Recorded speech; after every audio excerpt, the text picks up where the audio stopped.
Apa kabar Grafolovers? Saya berharap Anda dalam kondisi luar biasa untuk meraih sukses. Bagi saya, pertemuan ini jadi momen menyenangkan. Berjumpa kembali di podcast Aksara Bercerita bersama saya Kusuma Prabandari. Tentu ada saja hal-hal yang bermanfaat pada setiap perjumpaan kita. Tidak terasa semakin banyak Grafolovers yang merespon tayangan kami di media sosial Instagram episode Siapa Mau Dibaca Tulisannya dan mengirim tulisannya untuk dianalisis.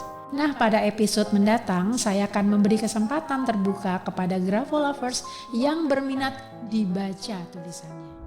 Mereka yang berminat untuk dianalisis tulisan tangannya ingin tahu apa sih kekuatan karakter pada dirinya dan apa kekurangan yang masih bisa diperbaiki, serta bagaimana keselarasan karakter dengan profesi yang sedang dijalani.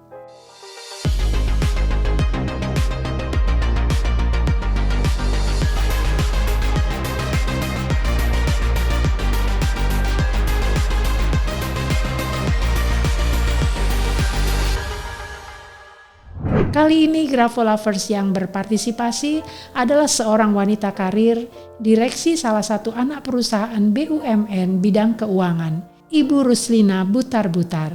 Halo Ibu Lina, salam kenal. Senang sekali saya bisa mengenal Anda melalui konten ini. Sebelum kita sampai pada analisisnya, mari mengenal sosok Ibu Lina Butar-Butar berikut ini. Ruslina Butar-Butar, aka Lina Butar-Butar, saat ini menjabat sebagai direktur di anak perusahaan BUMN yang bergerak di bidang pembiayaan ekspor. Dalam bidang pendidikan, gelar sarjana ia raih di IPB, serta S2 Financial Management dari Universitas Indonesia. Lina melengkapi dirinya dengan beragam sertifikasi kompetensi bidang keuangan dan sudah banyak pencapaian dan penghargaan selama berkarir di berbagai perusahaan. Hal yang ia sukai adalah melakukan analisa angka-angka keuangan. Di luar pekerjaan, Lina sangat suka memasak, apalagi jika memasak masakan yang disukai keluarga. Ia juga menyukai traveling ke alam, mencoba makanan lokal setempat serta menikmati musik yang dapat memberikan semangat di dalam mobil saat berangkat bekerja. Ia telah menikah dengan Jeffrey Sirait serta memiliki 2 anak, Karissa dan Nicholas. Yang saat membahagiakan, kini Lina telah menjadi seorang nenek. Putrinya telah menikah dan memiliki anak laki-laki bernama Matteo. Bagaimana karakter Lina dalam menyeimbangkan karir dan kehidupan pribadinya? Kita simak ulasan lengkapnya bersama Kusuma Prabandari dalam Aksara Bercerita. Grafolovers, seperti sering saya sampaikan bahwa dengan grafologi kita bisa menganalisis karakter manusia melalui tulisan tangan yang dibuatnya. Your handwriting is your brain writing.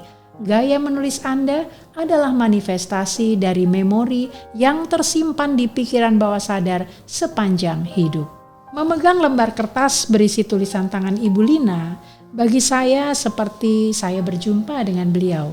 Dengan menganalisis tulisan tangannya, serasa saya mengenal penulis lebih dekat dan memahami karakternya tanpa saya berinteraksi secara verbal dan visual.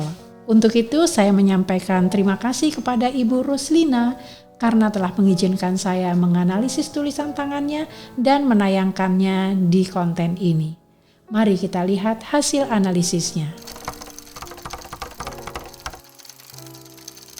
Kesan pertama saya saat membaca tulisan Ibu Lina, beliau adalah individu yang idealis dan tidak tergantung pada orang lain. Ia mampu mengelola tugas dan hal-hal yang sifatnya rutin, serta punya pemikiran yang teratur serta stabil. Sebagai grafologis, kami memperhatikan bagaimana penulis menempatkan tulisan pada media tulis. Dengan kata lain, layout dan margin tulisan sangat penting untuk dianalisis. Karena hal ini terkait dengan bagaimana motivasi penulis dalam mencapai tujuan yang diharapkan, sekaligus juga mengindikasikan bagaimana penulis melihat dan bersandar pada masa lalunya dan menghadapi masa depannya. Sekali lagi, saya melihat penulis adalah orang yang mandiri dan well organized. Ia juga seorang yang punya jiwa bisnis dan memiliki tujuan yang jelas.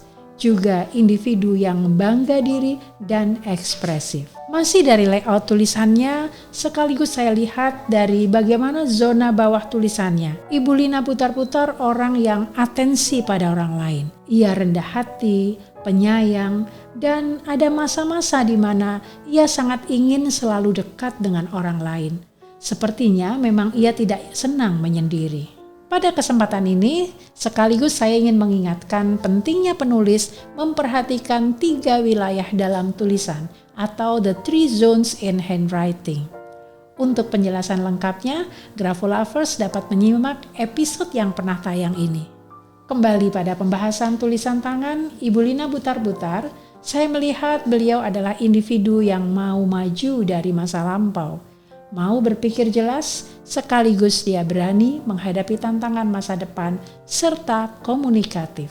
Seperti yang Ibu Ruslina sampaikan bahwa beliau sangat senang jika diminta menganalisis angka-angka keuangan. Terlihat memang beliau seorang good observer dan teliti dalam arti tidak ingin terburu-buru dan semua harus presisi. Hal menarik saya temukan adalah dalam keseharian atau daily activities, beliau tidak menetapkan tujuan yang terlalu muluk, tapi hanya sebatas apa yang dirasa aman dan praktis. Ia tidak mudah menyerah di tengah jalan hanya karena alasan punya target pribadi yang tinggi, tetapi baginya sulit dicapai. Tetapi saya juga melihat, manakala tujuan atau target yang telah ditetapkan terpenuhi atau tercapai, beliau seperti tergelitik untuk membuat target, tujuan atau visi yang lebih tinggi, bahkan sangat tinggi, yang barangkali beliau juga menyadari bahwa hal tersebut belum tentu bisa tergapai. Beliau menantang dirinya sendiri untuk hal ini. Bisa nggak ya? Dan untuk itu ia rela mengeluarkan energi ekstra. Namun pada dasarnya, Ibu Lina adalah orang yang handal dalam banyak bidang. Rasanya sah-sah saja beliau mencoba sesuatu hal baru yang menantang. Mengamati bagaimana cara beliau mencapai tujuan, saya melihat pada dasarnya Ibu Lina orang yang optimistik, punya ambisi positif, memiliki inisiatif, juga mampu bekerja sama. Ia juga responsif pada ide baru, serta tidak mudah berkecil hati.